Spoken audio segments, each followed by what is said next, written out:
Transmitting to you from Old Heart Radio.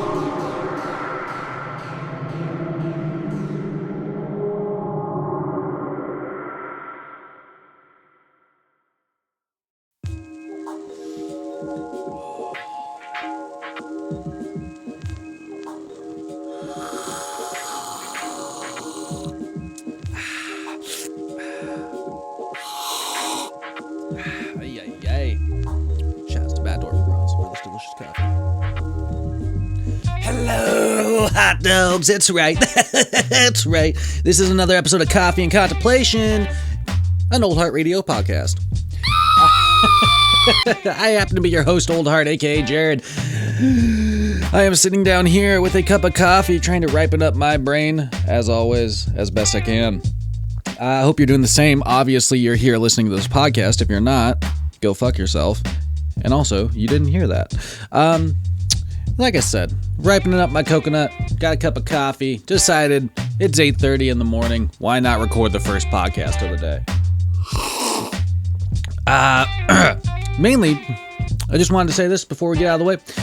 Get online and follow us at on Instagram at Old Heart Radio or on Twitter at Old Heart in Space. And again, thank you for listening. Means the world that you, for some reason, people keep listening to this damn podcast. I am drinking a cup of coffee. It was roasted by Batdorf and Bronson, the coffee roasters in Olympia, Washington, or you can look them up on the East Coast. They are still roasting and shipping coffee. Some of their locations are available for takeout. All that shit, thanks to COVID-19, aka Cyrus, COVID Cyrus, aka Cyrus the Virus, aka fuck. But that's really not what we're talking about today. We are talking about something to do with coffee, but not that. Today, I just wanted to talk about a couple of random things about how coffee interacts with your digestive system.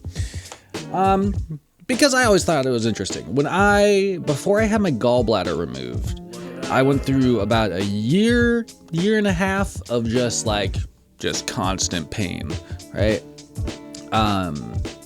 And I was afraid to eat things. I was afraid to drink things. I was afraid because everything I would ingest hurt. Everything I would ingest would be painful, and so getting nutrition and eating and drinking things I used to enjoy consuming became a fucking hassle. And that is when I really fell in love with cold brew coffee, because it for some reason was just easier on my stomach, so I could water it down more and still enjoy it more. Than hot coffee. Hot coffee was just, you water down hot coffee and it just loses its flavor, right? Cold coffee, cold brew, I was able to find a balance. And at the time I was working at this restaurant, and they were letting me order coffee from Batdorf and Bronson, actually, and I was able to make big batches of cold coffee out of really nice beans. I was using this pea-berry Bolivian coffee to make cold brew on a regular basis for a Latin American restaurant. It was the strangest thing. Anyway, I fell in love with that. It helped my stomach, and what was funny about that is when that was happening, there's still plenty of people who were snubbing cold brew. Cold brew, I've been in the coffee industry long enough to have seen toddy, aka cold brew,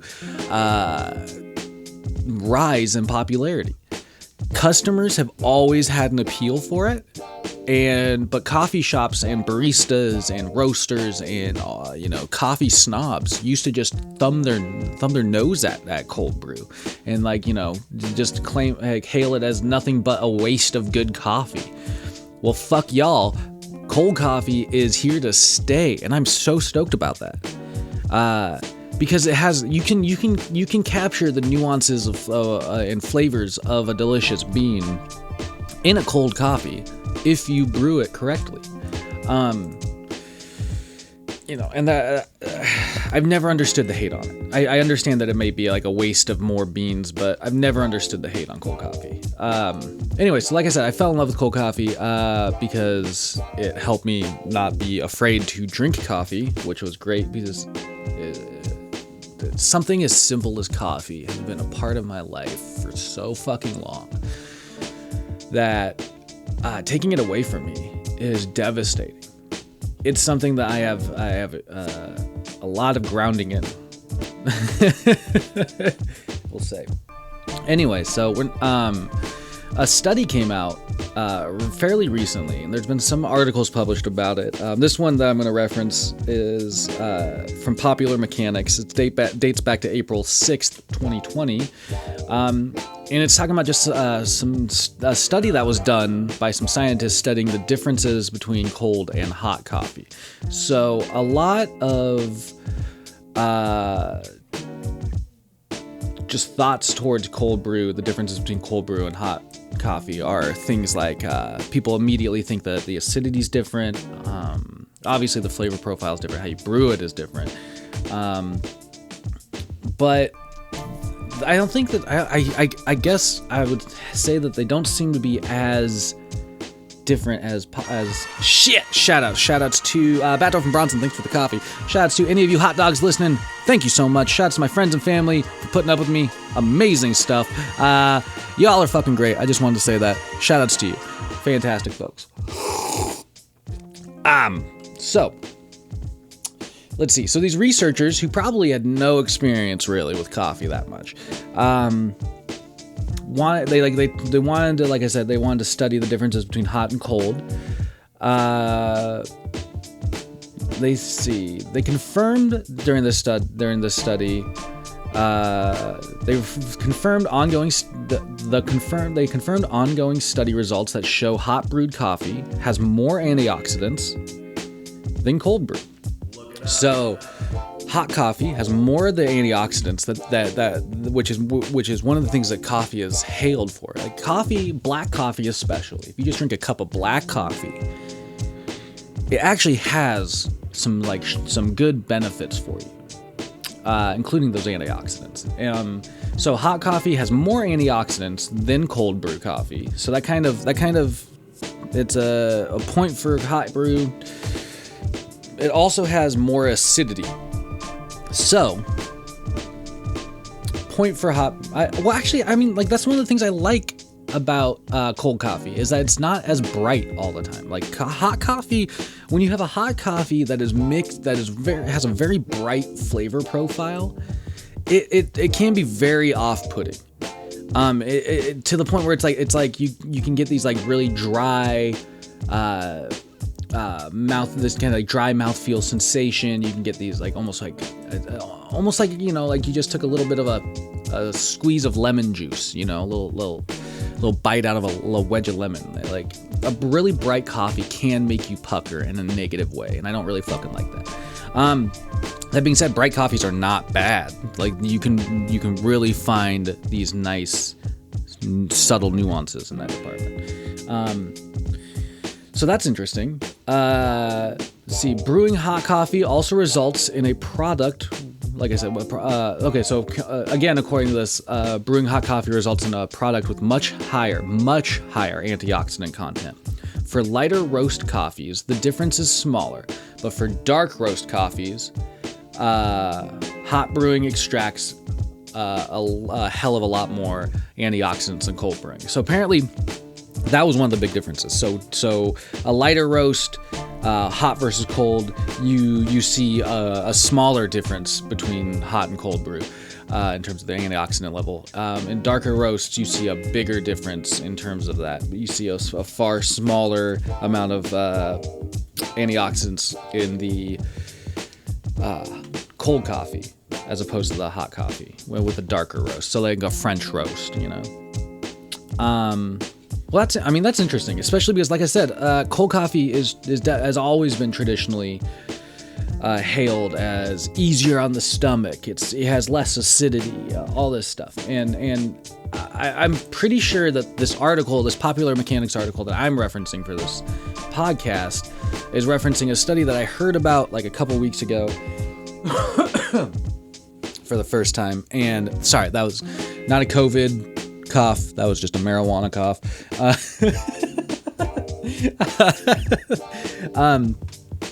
And the study seemed more interesting. I would like to actually read more about it, but this is just to kind of like point out some of the really great basic info that came from it.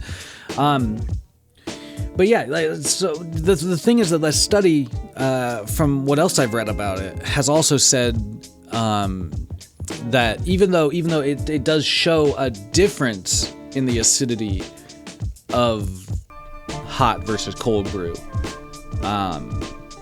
it's really fairly negligible. So it's a fairly small difference in the acidity level. The antioxidant difference is one of the main things to come out of that study. The main differences to be found in that study. So I mean, that's kind of interesting. It even says here as a reference at the beginning of this article, like, coffee is understudied and difficult to study relative to its massive global ubiquity. Coffee is so popular across the fucking globe, right? That it's just strange that they haven't bothered to do more studies on it. They got to a certain point with the understanding of coffee, and they're like, we know everybody loves it. That's good enough.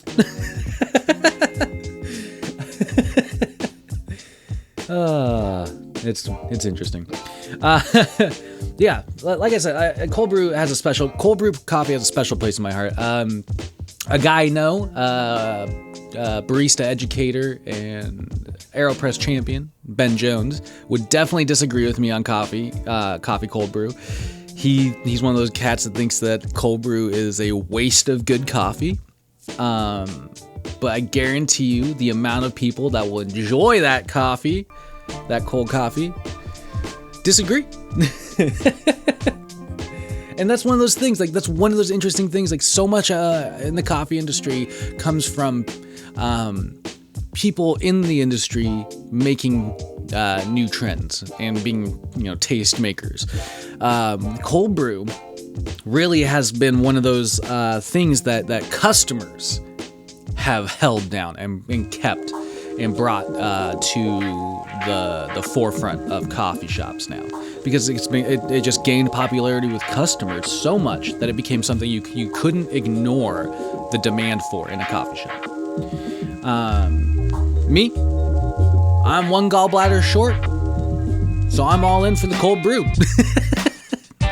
All right, it's like literally 8:50 in the morning now. I've done my due diligence. I recorded the podcast this morning, probably record some more.